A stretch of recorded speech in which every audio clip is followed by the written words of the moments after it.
Um dia de cada vez caminhando pela palavra de Deus com reflexão, propósito e vida real. Seja muito bem-vindo ao Bíblia 365 na prática. Hoje é o dia 208 da nossa jornada, dia 27 de julho, e seguindo nosso cronograma, os textos de hoje são Juízes capítulo 10, Atos 14, Jeremias 23 e Marcos capítulo 9. Abra o seu coração, prepare o seu secreto, deixe que Deus fale a você. Se esse projeto tem feito sentido, siga nas plataformas e compartilhe com alguém que você sabe que precisa dessa palavra hoje. E sem mais delongas, Juízes capítulo 10. Começa mencionando rapidamente Tola e Jair, dois juízes que trouxeram estabilidade para Israel. O texto não conta grandes batalhas porque o foco está em outra verdade. Quando Deus levanta líderes fiéis, o povo experimenta paz. Mas logo depois da morte deles, Israel volta ao velho ciclo que temos visto. O povo abandona o Senhor e passa a servir uma enorme quantidade de deuses. Baalins, Astarote, deuses da Síria, Sidom, de Moabe, dos Amonitas, dos Filisteus. Haja deuses! O coração deles tentava encontrar segurança em qualquer lugar, menos no verdadeiro Deus. Quanto mais Israel se afastava do Senhor, mais escravo se tornava. A consequência foi opressão. Depois de 18 anos de sofrimento, Israel se viu muito angustiado. Então eles fazem o que tantas vezes já haviam feito. Clamam ao Senhor e confessam: pecamos contra ti. Mas dessa vez o Senhor responde de forma rígida. Ele relembra todas as vezes que os havia libertado e pergunta, em outras palavras, quantas vezes eu salvei vocês? E quantas vezes vocês me abandonaram? Então vem uma resposta forte: vão e clamem aos deuses que vocês escolheram, que eles os livrem no tempo do aperto. É como se Deus dissesse: experimentem pedir socorro para esses deuses que vocês confiaram. Os ídolos prometem muito, mas nunca conseguem salvar. A diferença, porém, é que, desta vez, o arrependimento do povo foi além das palavras. Eles disseram: faze-nos tudo o que te parecer bem. Reconheceram que Deus seria justo, mesmo se não os livrasse. Depois disso, eles removeram os deuses do meio deles, voltaram a servir o Senhor. E o arrependimento verdadeiro sempre produz mudança. Não é só confessar o pecado, é abandonar aquilo que te afasta de Deus. A graça não ignora o pecado, mas transforma a direção da vida. Então não tem como o coração de Deus se derrete. E a Bíblia diz: ele já não pôde reter a sua compaixão. O mesmo Deus que disciplina é o Deus que se compadece quando encontra um coração verdadeiramente quebrantado. Deus nunca teve prazer em castigar o seu povo. O seu desejo foi sempre trazê-lo de volta. E aqui eles retornaram. Seguindo agora para Atos capítulo 14. Continua a primeira viagem missionária de Paulo e Barnabé. Em Icônio, muitos creem, mas também surge forte oposição. Ainda assim, eles permanecem ali falando ousadamente no Senhor, com sinais e milagres. Os milagres não eram o centro da missão, eles confirmavam a mensagem. A prioridade era anunciar Cristo. Em Listra, Paulo encontra um homem paralítico desde o nascimento. Percebendo que ele tinha fé para ser curado, ordena que se levante, e o homem anda.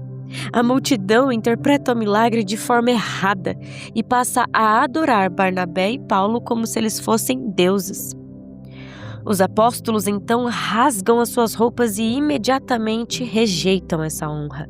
Eles declaram: ei, somos também humanos, como vocês, e anunciam o Deus vivo, o Criador do céu, da terra, mostrando que toda bondade experimentada pela humanidade, como chuva, colheita, alimento, sempre foi testemunho da graça de Deus, mesmo entre aqueles que ainda não conheciam a Deus. Pouco tempo depois, a mesma multidão que queria adorá-lo é convencida por opositores a apedrejar Paulo, deixando-o como morto. Em um dia, queriam coroá-lo, no outro, matá-lo. Quem vive para agradar pessoas viverá constantemente frustrado. Paulo, ele se levanta, foi dado como morto, mas se levanta e entra novamente na cidade. No dia seguinte, continua sua viagem. O chamado era maior que as pedras. Mais tarde, ao visitar novamente aquelas igrejas, ele fortalece os discípulos, dizendo: através de muitas tribulações nos importa entrar no reino de Deus. Jesus nunca prometeu um caminho sem dificuldades, mas prometeu estar presente em cada uma delas, até o fim dos tempos. Ao terminar essa primeira viagem missionária, Paulo e Barnabé retornam à igreja que os havia enviado em Antioquia. Eles reúnem toda a igreja e contam tudo o que Deus havia feito e como ele havia aberto a porta da fé aos gentios. Repare, eles não representam o relatório sobre os seus próprios feitos, mas sobre o que Deus realizou. Toda missão começa com Deus, é sustentada por Deus e termina dando glória a Deus. Esse continua sendo o modelo da igreja até hoje. Partindo agora para Jeremias, capítulo 23.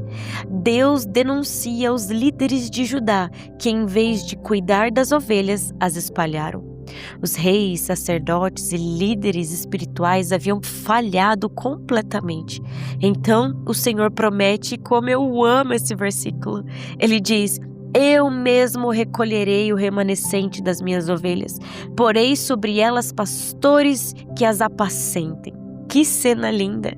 O povo foi abandonado pelos homens, mas não por Deus. Essa promessa encontra o seu cumprimento perfeito em Jesus, que mais tarde ele diria: eu sou o bom pastor. Quando os pastores humanos falham, o próprio Deus vem buscar as suas ovelhas. Sobre os falsos profetas, eles prometiam paz quando Deus estava anunciando arrependimento. Falavam aquilo que o povo queria ouvir, não o que Deus havia mandado. O Senhor pergunta: quem esteve no conselho do Senhor? E ele afirma que se realmente tivessem estado em sua presença, fariam o povo voltar do mau caminho. Essa é uma das maiores marcas de uma palavra verdadeiramente vinda de Deus. Ela não apenas consola, mas também transforma, confronta e conduz ao arrependimento. A voz de Deus nunca confirma alguém na desobediência. O capítulo termina mostrando que sonhos, opiniões e emoções humanas podem até impressionar por um momento, mas somente a palavra do Senhor alimenta de verdade. Ela é como fogo que purifica e como martelo que quebra a rocha mais dura. Jeremias nos lembra que Deus continua procurando homens e mulheres que não falem aquilo que as pessoas desejam ouvir, mas aquilo que Ele realmente disse. E para finalizar o dia de hoje, Marcos capítulo 9 começa com a transfiguração. Pedro, Tiago e João veem Jesus em sua glória conversando com Moisés e Elias, representantes da lei e dos profetas. Então uma nuvem os envolve e o Pai declara: este é o meu filho, ouçam-no. Toda a revelação do Antigo Testamento aponta para Cristo. E agora Deus deixa claro que o centro de tudo é o seu filho. Ao descerem do monte, encontram um pai desesperado por seu filho, dominado por um espírito maligno. Os discípulos não conseguiram expulsá-lo, e Jesus lamenta a incredulidade daquela geração. Quando o pai então diz: se o Senhor puder, Jesus responde: tudo. Ele fala que tudo é possível para quem tem fé. Então vem uma das orações mais sinceras da Bíblia: eu creio, mas me ajude a vencer as minhas dúvidas. Esse homem não esconde a sua fraqueza, ele a leva até Jesus. A verdadeira fé não é fingir que nunca duvida, mas continuar correndo para Cristo, mesmo quando o coração está lutando contra a dúvida. No meio disso tudo, os discípulos ainda discutem quem era o maior. Então Jesus ensina: quem quiser ser o primeiro será servo de todos. No reino de Deus, grandeza não é medida pela posição que ocupamos, mas pela nossa disposição de servir. Jesus finaliza com alertas muito sérios sobre tudo aquilo que pode nos afastar de Deus. Ele usa uma linguagem forte para mostrar que vale a pena abandonar qualquer coisa que nos conduza ao pecado. Não é uma ordem para mutilação física, mas um chamado radical para tratar o pecado com seriedade. Seguir Jesus exige decisões firmes.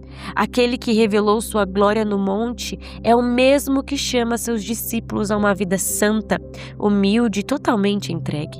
O reino de Deus não transforma apenas o nosso destino eterno, transforma também a maneira como vivemos todos os dias. Querido Deus, obrigada pela Tua palavra, obrigada pela Tua presença, obrigada porque o Senhor é fiel a nós, obrigada porque o Senhor nos chama todos os dias e nos conduz para este caminho de arrependimento, de verdade, de transformação, que possamos ouvir a voz do Teu Filho, que possamos compreender os desejos do Seu coração, que o Senhor seja o único Deus nas nossas vidas, em nome de Jesus, amém. E amém. Que Deus te acompanhe hoje. Viva essa palavra na prática. Amanhã seguimos juntos no dia 209 da nossa leitura.